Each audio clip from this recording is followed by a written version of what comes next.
all, welcome to ShareTreck. This is Raj here. I must confess, I'm a bit disappointed with what happened with CRISPR and Bluebird, especially Bluebird. Um, I had thought that we would touch somewhere around $80 by Monday. Absolutely wrong, but I'm happy because my CRISPR shares are looking great. It's highly profitable in my portfolio right now. And my covered call is giving me the extra bonus that I needed. I had sold it at a strike price of 80 with the expiry in January. So I'm not in a rush to buy it back or extinguish it. I'm going to let it sit there and focus on other things. I'm more disappointed about Bluebird because whatever I had read before was that the approach taken by CRISPR Therapeutics was likely to have mutations and the mutations could get amplified. That's what I had read. But that was not mentioned about the approach that was being taken by Bluebird.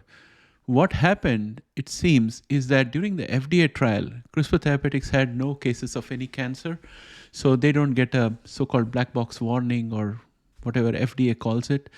Whereas in case of CRISPR, 2 patients died of blood cancer. And that's the reason why they have got a warning. And now, if you look at the cost aspect, Bluebird is pricing it somewhere around 2 million, 2.1 million per dose, whereas Bluebird is pricing it at 3 million. So price-wise also, Bluebird is more expensive for the treatment, on top of having a warning that Casgevy doesn't have, which is the CRISPR Vertex product. Now, having said that, if I look at the market action, it was an anticlimactic thing. It seems like it was more of a buy the rumor, sell the news kind of action. It could also be that there were a lot of people who are not actually CRISPR investors, but they came in to make some money, knowing that there was a FDA milestone coming in, and it was a given that CRISPR Vertex were going to get an approval. So that could be possible. But right now, if I look at it, CRISPR Therapeutics is getting $200 million for this event from Vertex. So when $200 million is coming in, and CRISPR Therapeutics has got the first approved therapy using CRISPR-Cas9, I think CRISPR is in a superior position value-wise now compared to before. So I'm still trying to get my heads around what exactly happened. Personally, I'm okay with my CRISPR and Bluebird holdings because both of them are profitable at this point of time. But I'll have to take some serious decisions on Monday, especially with regard to Bluebird, whether I keep it or I sell it. As far as CRISPR Therapeutics is concerned, I think the company has got a lot of strength and the valuation has to go up because they had 1.79 billion in their books, and with another 200 million coming, they are almost close to $2 billion in their cash balance. Plus, they have 2 CTX therapies for CD19 and BCMA targets. So that's again fully honed. So I think there is a lot of positive out there. And of course, then we look at the CRISPR IP issues. Is Editas likely to kick up a storm with Broad Institute and then push for litigation because the Editas is also working on sickle cell therapy? So those are all the questions that I have in mind. I'm very disappointed at this point of time. And friends, I'd like to invite information from the community. What do you guys think actually happened? But before I leave, I want to show some press articles which give us a little more information than what I have been able to share here before. So please bear with me. Well, here is the article on CNBC. Fortunately, it is still on page 1. It says US approves first gene editing treatment Casgevy for sickle cell disease. And the key points here are the US FDA has approved Casgevy. Casgevy uses CRISPR to treat sickle cell, and Vertex Pharmaceuticals and CRISPR Therapeutics co-developed the one-time treatment that will cost $2.2 million per patient.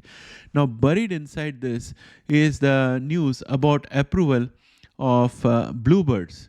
So here it is, Bluebird's Lifegenia. So they have called Lovocell as Lifegenia. That's the brand name that they're going to use. And it says here that FDA also on Friday approved a separate gene therapy by Bluebird called Lyfgenia that works differently than Casgevy but is administered similarly and is also intended to eliminate pain crisis.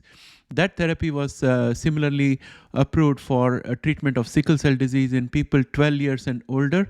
And Bluebird will charge 3.1 million per patient for Lyfgenia. Shares of that company, which has a market value of just about 300 million, fell 40%. So it's going to lose heavy value.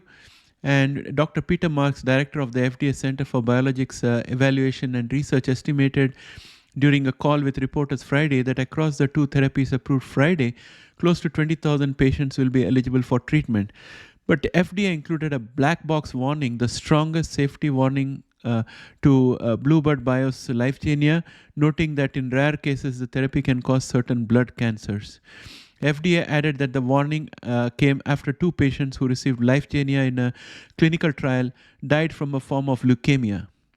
So that's what they have here. And if we were to go to the discussions that the press had with the CEO of Vertex, they are saying that the insurers and payers are upbeat about this, and they are thinking that it's going to do very well in the market. So let me see where that particular statement is. So it's saying Vertex will take the lead on launching the drug and estimates about 16,000 people with severe cases of sickle cell will be eligible. Even among the people who could benefit the most, analysts worry few will clamor for treatment that takes months to complete, carries the risk of infertility, and could be cost prohibitive. Vertex said in a regulatory filing Friday it will charge 2.2 million per patient. We believe the price of medicine to reflect the value that it brings, and the value that it brings is a one-time therapy for potentially a lifetime of cure. Vertex CEO Dr. Reshma Keval-Ramani said Friday in an interview with CNBC. Vertex is seeing unanimous enthusiasm from payers, patients, and physicians because people want sickle cell. People with sickle cell have been marginalized, and the field hasn't seen much innovation.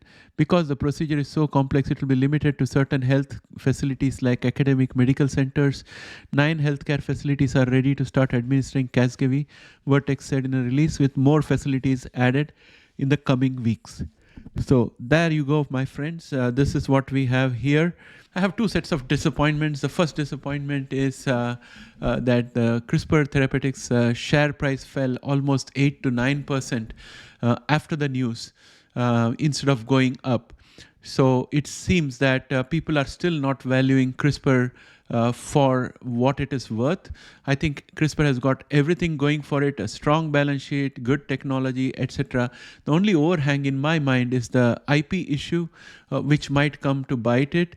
But I don't think that is something that's going to be a game stopper or anything, but it can be adjusted. And it's not. I don't think that is something that would warrant so much of a drop in the share price. The biggest disappointment for me is Bluebird. I was hoping that this will be the lifeline for Bluebird, but the 3.1 million price tag prices it way above what CRISPR and Vertex are pricing it for. So the pricing power of CRISPR and Vertex is going to help beat Bluebird because CRISPR Therapeutics and Vertex's sickle cell disease therapy, Casgevy, does not have a black box warning, whereas Bluebird has a black box warning. So I think at this point of time, I'm giving up on Bluebird, but I still have hopes that CRISPR Therapeutics stock would pick up. So I'm not selling my CRISPR. I'm not trying to close my covered call, which I had with a strike price of 80 and expiry in January. I'm going to let it expire in the normal course so that I can save commissions. And I'm hoping to see some more information come out on Monday so that we can estimate where the share price is going to go. So that's what I have, my friends. And I would like to hear from you guys. One of our subscribers, Michael Methoff, who generally comments about these things, was saying it's more of a buy the rumor, sell the news kind of a event. I tend to agree with him. I would like to hear from the others in the community because we have to pool our knowledge and thoughts in order to make sense out of what is happening right now. And we want to figure out some things before Monday. So please take to the comment section and please put your comments in there. And we'll see where we go from here. That's all for now, my friends. Bye for now. Take care. See you later.